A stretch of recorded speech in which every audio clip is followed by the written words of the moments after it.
Good morning everyone. अभी हमारा accounting equations के न्यूमेरिकल्स हम लोग कर रहे थे बेटा। तो एक स्टूडेंट का मेरे पास मैसेज आया था कि जो शीट मैंने आपको प्रोवाइड की थी उस शीट के कुछ क्वेश्चंस में मतलब कुछ वो सॉल्व कराने के लिए बोला था, तो मैं उसमें ही आपको सॉल्व करा रही हूँ। एक्चुअली क्या है कि अभी हमारा खैर उतना टिपिकल जो टर्म्स हैं अभी वो अभी हुई भी नहीं है, तो हम लोग स्टार्ट करते हैं। तो फर्स्ट क्वेश्चन में से मैंने कुछ ट्रांजेक्शन्स लिए हैं। लाइक फर्स्ट तो एक हमारा जो सबसे इसका जो मेन फर्स्ट जो ट्रांजेक्शन था वो था business started with cash and machinery. तो फर्स्ट एंट्री हम कर देते हैं, बिजनेस स्टार्टेड, इट्स ठीक है। कैश में कितना अमाउंट था, 1 लाख था, एंड मशीनरी में 80,000 था। ओके और ये अपना कैपिटल कितनी हो गई फिर 1,80,000 हो गया। अब इस ट्रांजेक्शन के नीचे हम इसको नोट कर लेंगे। सेकंड हमारा जो ट्रांजेक्शन था वो था इंटरेस्ट। अब इसके बाद हम जो ये बेस आ गया अपने पास, अब अपन क्वेश्चन स्टार्ट करते हैं। तो एक तो ये ट्रांजेक्शन था जो मुझे लग रहा है कि शायद आपको इसमें प्रॉब्लम आया होगा, interest on capital at the rate of 10% only. जो कैश इंट्रोड्यूस किया था बिजनेस में वो कितना था, 1 लाख, है ना। तो ऑब्वियस सी बात है कि इसके पर ही हमको इंटरेस्ट पे करना है। तो जो 1 लाख है, ओके, इस पर इंटरेस्ट देना है बिजनेस को 10%, जो कि होगा 10,000। ओके तो कैपिटल इंट्रोड्यूस की ऑनर ने बिजनेस में। ओके अब उस पर बिजनेस उसको क्या दे रहा है, इंटरेस्ट दे रहा है। तो this is expenses for business, that's why वो जब एक्सपेंसेस है तो किस में से माइनस होना चाहिए, कैपिटल में से माइनस होना चाहिए। ओके तो हम इसको कर देते हैं माइनस, ठीक है। अब ये क्या होता है बेटा, लाइक जैसे सपोज करो कि मेरी शॉप है, रिटेल शॉप है, ठीक है। मैं आपको समझा दूं कि सपोज करो मेरी एक रिटेल शॉप है, यानी रिटेल शॉप यानी जैसे जो हमारे घर के आसपास जो शॉप्स होती है ना, छोटी दुकानें, ठीक है। अब उस दुकान पर, मेरी दुकान है वो, अब मुझको यदि वहाँ से मुझे बताओ कि मैं क्या, मेरे बिजनेस से मुझे सैलरी मिलेगी क्या, सैलरी मिल सकती, ऑनर को बिजनेस से सैलरी मिलेगी, कमीशन मिलेगा है, या फिर कैपिटल पे इंटरेस्ट मिलेगा, ऐसा होता है क्या, ऐसा नहीं होता, ठीक है।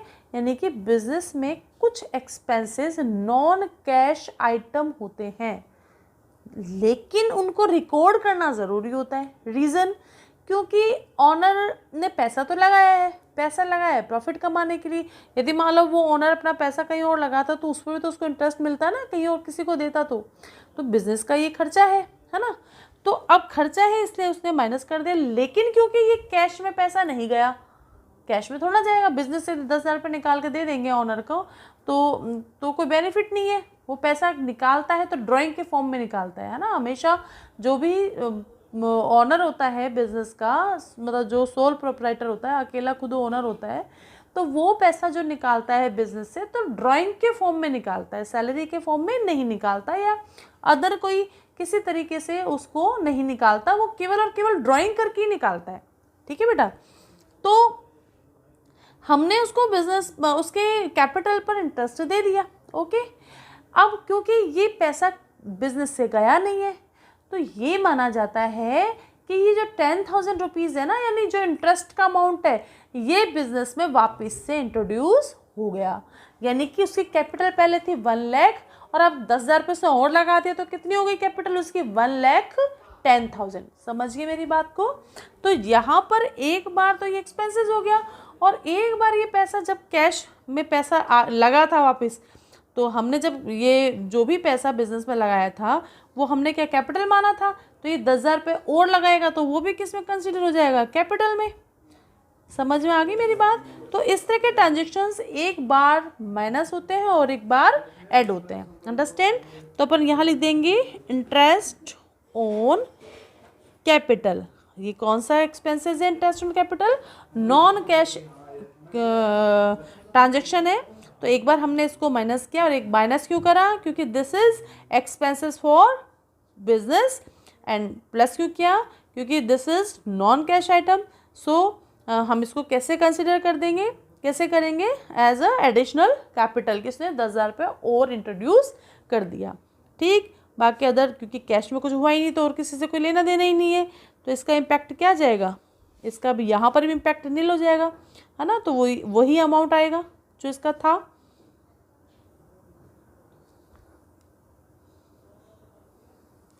ओके, नेक्स्ट था इंटरेस्ट ऑन ड्राइंग। अब जैसे इंटरेस्ट ऑन कैपिटल है ऐसे ही क्या हो गया, इंटरेस्ट ऑन ड्राइंग, यानी कि जब बिजनेस में उसने 1,00,000 रुपये लगाया तो उसे इंटरेस्ट दिया, तो यदि वो बिजनेस से पैसा निकालता है तो बिजनेस में क्या लेगा, उससे इंटरेस्ट लेगा उससे, है ना। अब इस भाई ने क्या करा, 10,000 रुपीज़ पैसे निकाल लिए बिजनेस से, मतलब ड्राइंग कर ली इसने। तो जैसे इससे पैसे कैपिटल पे इंटरेस्ट दे रहा है ऐसे वो ड्राइंग पर बिजनेस इससे इंटरेस्ट चार्ज करेगा, राइट। मतलब पहले तो ऑनर ने पैसा दिया तो हमने उसे इंटरेस्ट दे दिया, अब बिजनेस से उससे पैसा निकाल लिया तो अब बिजनेस उससे क्या लेगा, इंटरेस्ट लेगा। ओके, तो यदि मान लो इंटरेस्ट ऑन ड्राइंग है और ये कितना ड्राइंग था उसका 10,000, तो 10,000 का 5% कितना हुआ बेटा, 5% हुआ, यानी कि 500 हुआ, है ना। तो ये क्या हुआ, इंटरेस्ट ऑन ड्राइंग। अब क्योंकि ये इंटरेस्ट बिजनेस चार्ज करेगा तो this is income for business, यदि बिजनेस की इनकम है तो वो कैपिटल में प्लस होना चाहिए। ओके, तो अपन ने इसको प्लस कर दिया, लेकिन ये भी हमारा, यानी कि ऑनर ऐसा थोड़ा 500 रुपये उसको इंटरेस्ट का देगा, ऐसा नहीं देता, वो अंदर से हिसाब किताब चलता रहता है इनका। तो क्योंकि ये पैसा कैश में नहीं आएगा तो हम ये मानते हैं कि इससे 10,000 रुपये तो निकाल ही रखे थे, इससे 500 की भी ड्राइंग कर ली, तो इसको अपन क्या कर देंगे, इसमें से माइनस कर देंगे। आप इन दोनों ट्रांजेक्शन्स को याद रखना, है ना। मैंने पहले इंटरेस्ट ऑन कैपिटल को माइनस किया है और बाद में प्लस किया है, यहाँ मैंने ड्राइंग को पहले प्लस किया है, यहाँ पर मैंने माइनस किया है। माइनस किया है क्योंकि इसको एक्सपेंसेस माना है, प्लस किया है क्योंकि इसको मैंने एडिशनल कैपिटल माना है। यहाँ पर ड्राइंग को मैंने प्लस किया क्योंकि ये इनकम माना, और मैंने माइनस किया क्योंकि मैंने इसको ड्राइंग माना। ओके, बाकी कहीं पर कोई इफेक्ट नहीं आएगा, तो यहाँ पे अपन लाइन ड्रॉ कर देंगे और बैलेंसेस को नीचे लेकर आएंगे।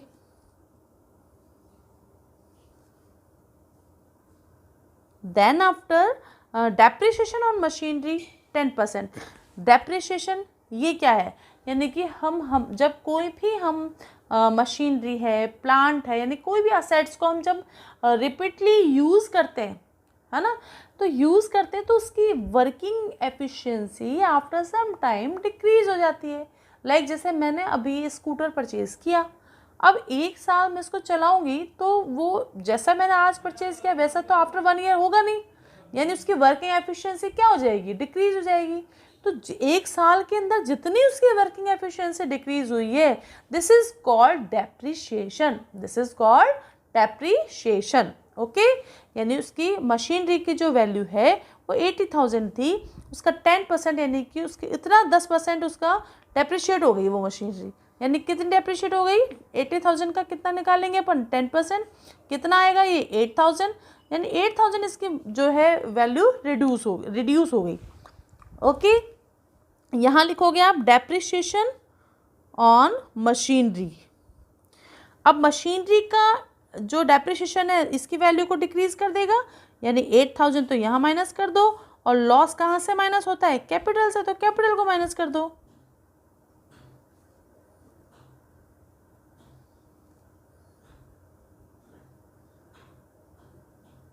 Okay, then after bad debts written off. अब बैड डेट्स क्या है, यानी कि हमने किसी को पैसा दे रखा था और वो पैसा अब नहीं दे रहा हमें, तो वो हमारे लिए क्या हो गया, बैड डेट्स हो गया। यानी सपोज करो कि मैंने मेरी फ्रेंड को 5,000 रुपीज़ दे रखे थे और उसने मुझे कहा कि मैं तेरे को बाद में दे दूँगी, लेकिन उससे अब मुझे 5,000 रुपये वो दिए ही नहीं, मतलब साल हो गए, 2 साल हो गए, 3 साल हो गए, तो अब मैं उसको क्या मानूंगी कि ये वाला पैसा मेरा डूब गया, यानी मेरा पैसा बैड डेट्स में चला गया। तो bad debts is loss for me, तो अपन यहाँ लिखेंगे माइनस कितना अमाउंट है, 1,000 रुपीज़। और यहाँ पर जो डेटर है ना, डेटर वो पर्सन होता है जिससे मैंने गुड्स, जिसको उधार दिया है ना, जिससे मुझे पैसा लेना है। अब ऐसे मैंने एग्जांपल दिया था कि मैंने किसी को पैसे उधार दिए थे। जनरली मैं बिजनेस में क्या करती हूँ, किसी को उधार माल बेचती हूँ यानी मैंने किसी क्रेडिट बेस पर गुड्स सोल्ड किया है तो वो मुझे पैसा देगा, लेकिन आफ्टर सम टाइम उसने पैसा देने से मना कर दिया, तो वो क्या हो गया, मेरा बैड डेट्स हो गया। तो ये अमाउंट किस में से माइनस होगा बेटा, डेटर में से। अभी क्योंकि डेटर का अमाउंट नहीं है, पूरा अपन ने क्वेश्चन करा नहीं, तो यहाँ पर इसको माइनस में लिख देंगे अपन।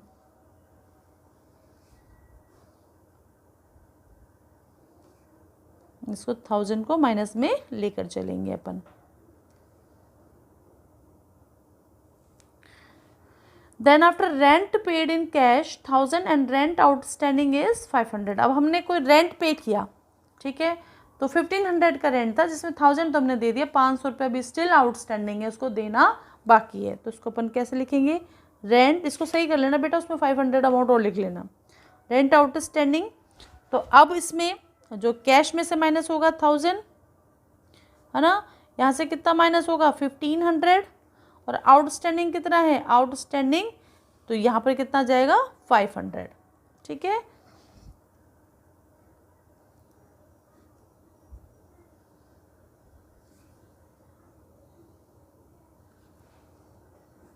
अच्छा, मैंने 2 बार लिख ली ये वाली एंट्री।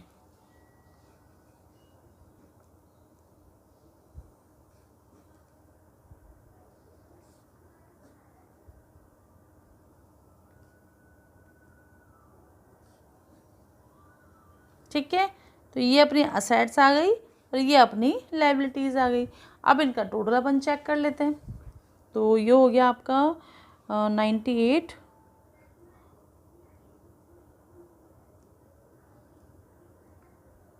1,70,000 और यहाँ पर कितना हो गया 1,70,000। यानी कि क्या इक्वेशन हो गई आपकी, assets is equal to liabilities. ऐसे कर लो चाहे आप कैपिटल प्लस आउटस्टैंडिंग करके कर लो। समझ में आ गई मेरी बात। तो ये कुछ ट्रांजेक्शन्स हैं जिनको मैंने आपको समझाया है। अब अपन एक और क्वेश्चन लेते हैं जिसमें अपन दूसरे ट्रांजेक्शन को समझते हैं। मतलब इस तरह के मैं क्या आपको मतलब कुछ ट्रांजेक्शन समझाऊंगी, फिर आपको वो शीट करने में प्रॉब्लम नहीं आएगी। ओके, नेक्स्ट क्वेश्चन अपन करते हैं इसमें। तो मैंने क्वेश्चन फॉर्मेट एक अलग से पेज पर ड्रॉ कर लिया है और मैं क्वेश्चन इसमें लिखती जा रही हूँ, उसके अकॉर्डिंगली अपन एंट्री उसमें पास करते जाएंगे क्योंकि पेपर थोड़ा शॉर्ट हो जाता है। तो मेरी फर्स्ट एंट्री है, business started with cash 2 lakh and goods 1 lakh. तो अपन यहाँ पर एंट्री लिखते हैं बिजनेस स्टार्ट, तो हमने कैश में लिखा 2 लाख और स्टॉक में लिखा 1 lakh and this is our capital. तो यहाँ हो गया हमारा 3 लाख। तो इसको हैंड टू हैंड नीचे लेकर आओ।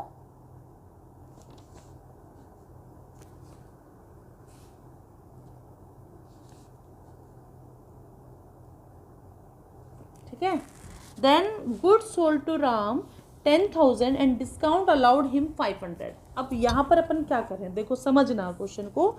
गुड्स सोल्ड टू राम को हमने गुड्स सोल्ड किया 10,000 का एंड डिस्काउंट अलाउड हिम 500, और उसको हमने डिस्काउंट कितने का दिया 500 रुपये का। तो राम हमको कितना अमाउंट देगा, अब 9,500 रुपये देगा। यस और नॉट। तो यहाँ पर जो 500 है this is our loss and loss कहाँ पर ट्रांसफर होगा, कैपिटल अकाउंट में। ठीक है, और यहाँ पर क्योंकि कैश नहीं लिखा हुआ तो इसको ट्रांजेक्शन को मैं क्या मानूँ, क्रेडिट मानूँ। तो मैं क्या करूँगी यहाँ पर एंट्री, क्या लिखूँगी मैं, गुड्स सोल्ड, है ना। तो मेरा डेटर स्टैंड हो गया, डेटर कितने का हुआ मेरा 9,500 का एंड 500 क्या हो गया क्या हो गया मेरा लॉस हो गया, और मेरा गुड्स कितना चला गया बेटा 10,000 का। अंडरस्टैंड, समझ में आ गई मेरी बात। 10,000 रुपये का मैंने गुड्स सेल कर दिया और क्योंकि उधार सेल करा है तो डेटर मेरा स्टैंड हो गया 9,500 का, क्योंकि वो मुझे देगा तो 9,500 ही ना, और 500 मेरा लॉस हो गया जो मेरी कैपिटल को कम कर देगा। ओके, देन आफ्टर अपन लाइन ड्रॉ कर लेंगे। तो ये 2 lakh and this is 90,000 and this is 9,500 and this is 2,99,500। Okay, अब थर्ड एंट्री अपन लिखते हैं बेटा। थर्ड एंट्री हम लिखते हैं इसमें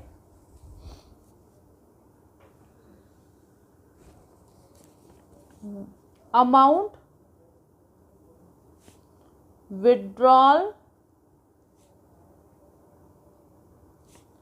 फॉर पर्सनल यूज़ 5000। अब 5000 रुपये सब पर्सनल यूज़ के लिए निकाले तो क्या होगा, दिस इज ड्राइंग, है ना, ये ऑनर ने ड्राइंग की है और पैसे निकाला है तो इसने हमारे कैश को कम कर दिया, तो कैश में से 5000 माइनस कर देंगे, और क्योंकि ड्राइंग है तो ये मेरी कैपिटल को भी, क्योंकि लॉस हो गया तो ये मेरी कैपिटल को भी रिड्यूस कर देगा। यहाँ लिख दो आप ड्राइंग। तो ये हुआ आपका 1,95,000 and this is 90,000 and this is 9,500, और यहाँ पर हो गया बेटा आपका 2,94,500। ओके, नेक्स्ट अपन एंट्री लिखते हैं गुड्स परचेज फ्रॉम वीर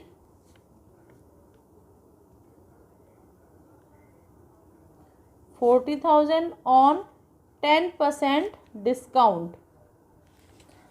40,000 रुपये का गुड्स परचेज किया हमने 10% के डिस्काउंट पे, यानी कि मेरे पास सामान तो कितने का आ गया 40,000 का, और मैं अमाउंट कितना पे करूँगी, इसका 4,000 निकाल दूँगी। 40,000 का 10% कितना होता है 4,000, तो यानी कि मैं अमाउंट, मेरा नेट अमाउंट कितना पे होगा 36,000।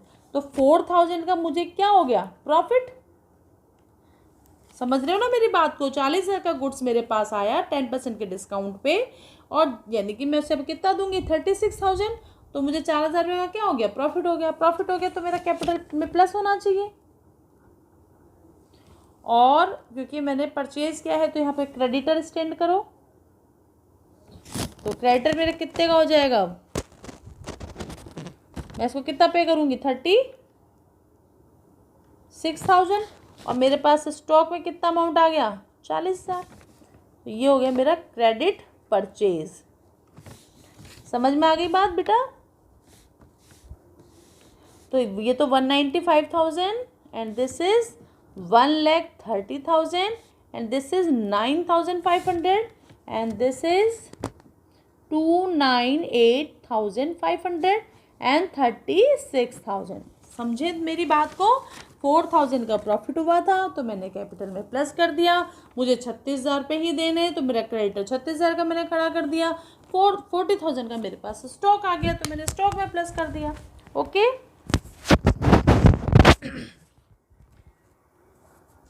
इसके बाद अपन ट्रांजैक्शन लेते हैं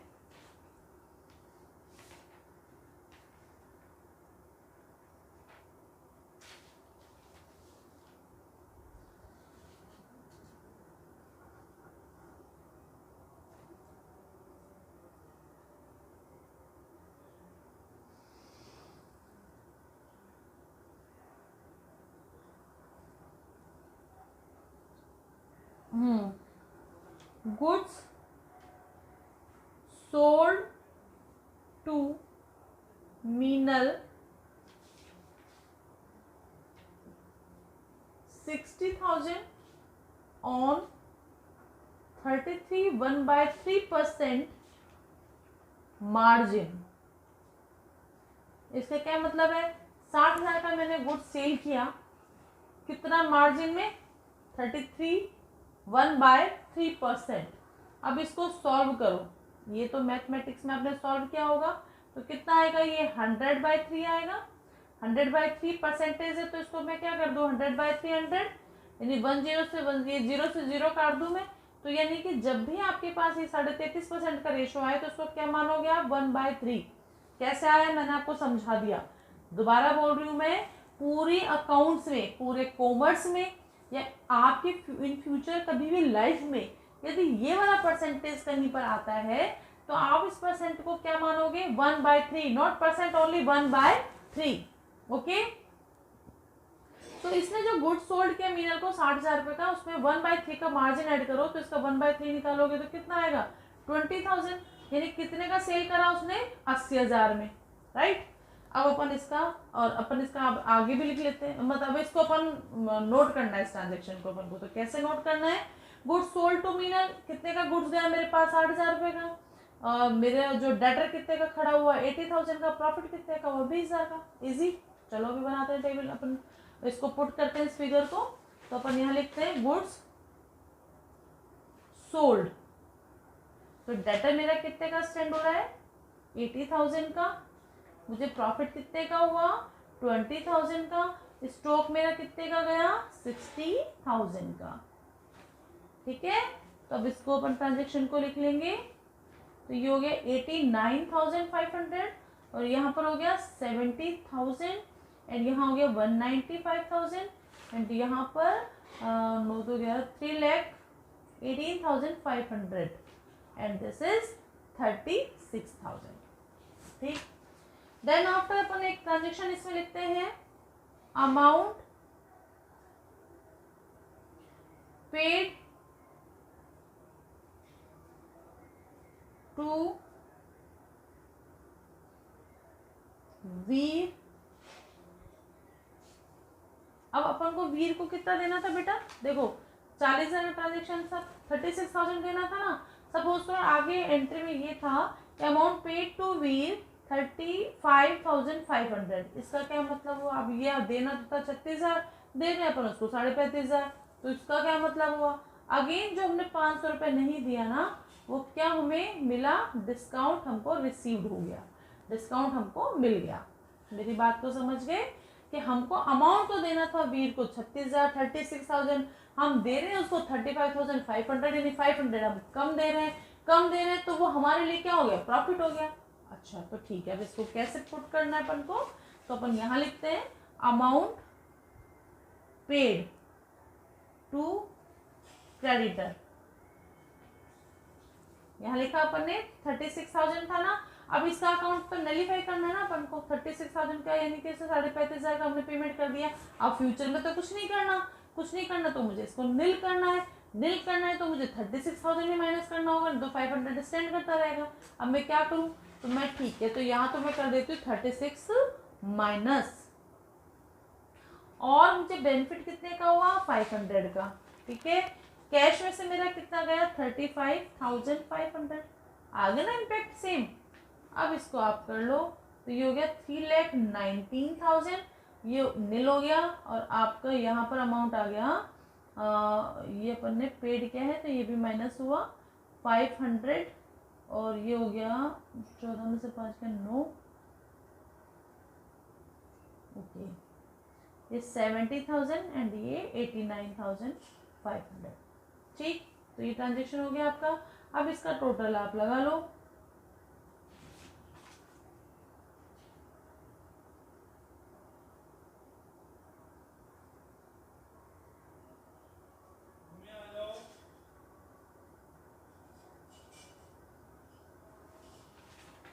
एक बार इसको टोटल कर लेते हैं अपन, 1,59,500 और ये 70,000 एंड ये 89,500।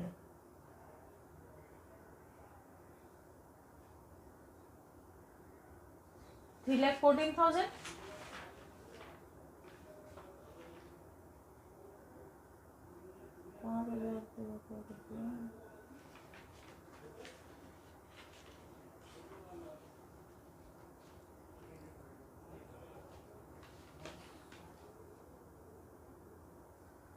$3,19,000, तो ये आ गया अपना 3,19,000 और यहाँ पर दिस इज ऑल्सो 3,19,000, यानी कि हमारी इक्वेशन राइट हो गई।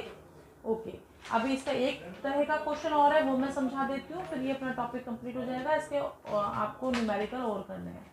Okay, now we need to explain some more questions. Question number 3,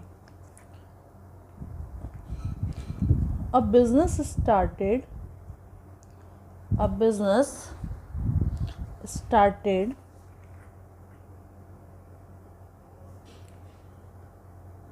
with capital 30,000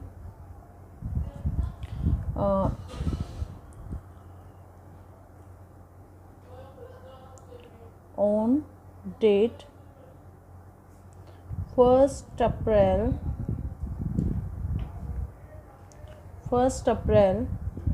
2018 on 31st March 2019 his assets were 50,000 and liabilities is 10,000. Find his closing capital and profit. ये question है। तो अब इसकी जो capital थी वो 30,000 थी ऑन 1 अप्रैल, ठीक है।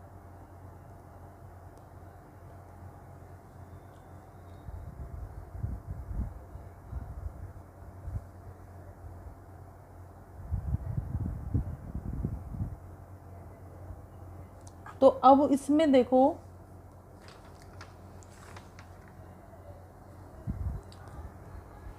आपको मैं एक चीज़ बताऊं, जब कोई बिजनेस स्टार्ट करता है ना, तो स्टार्टिंग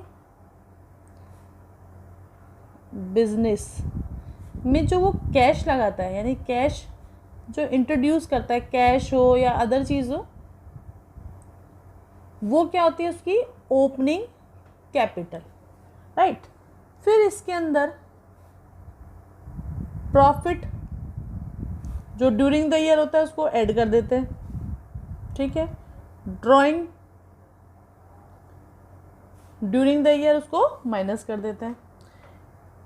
एडिशनल कोई कैपिटल इसने लगाई है तो उसको अपन क्या कर देंगे, प्लस कर देंगे, राइट। और यानी जिससे भी कैपिटल इंक्रीज होगी वो प्लस, और जिससे डिक्रीज होगी उसको माइनस करेंगे। फिर लास्ट में जो आता है ना वो आता है क्लोजिंग कैपिटल। ये एक सीधा सीधा फॉर्मूला है, राइट। तो अब यहाँ पर ये बोल रहा है 1 अप्रैल को, यानी कि 1 अप्रैल 18 को जो कैपिटल है इसकी ओपनिंग कैपिटल है वो है कितनी, 30,000, जिसे अपन क्या बोलेंगे, ओपनिंग कैपिटल, राइट। और 31 मार्च यानी कि क्लोजिंग पर 31 मार्च 19 को असेट्स कितनी है इसकी, 50,000, राइट। तो अपन एक बैलेंस शीट बना लेते हैं, ठीक है, जिसमें अपन असेट्स लिखते हैं इसकी 50,000, राइट। और मैंने आपसे कहा था कि ये दोनों इक्वल होना चाहिए, ये असेट्स है 31 मार्च 19 को, ठीक है। अब इसकी जो लायबिलिटीज़ है वो कितनी है, 10,000, ठीक है। और जो ओपनिंग कैपिटल थी वो कितनी थी इसकी, 30,000। असेट्स में कुछ नहीं है तो यही टोटल हो जाएगा, और ये दोनों इक्वल होना चाहिए। तो प्रॉफिट कितना हुआ, 10,000, है ना। और ये दोनों क्या हो गई इसकी क्लोजिंग कैपिटल, यानी क्लोजिंग कैपिटल कितनी हुई इसकी, 40,000, और जो प्रॉफिट कितना हुआ इसका, 10,000। तो ऐसे कुछ क्वेश्चंस हैं आपके उस शीट के अंदर, आप इसको करिएगा। और इसके अलावा अपन इसके इस टाइप के कुछ और क्वेश्चंस हैं जो मैं आपको फर्दर नेक्स्ट वीडियो में आपको कराऊंगी। अभी आप केवल इतना करिएगा, उसके बाद अपन नेक्स्ट क्वेश्चंस को देखते हैं।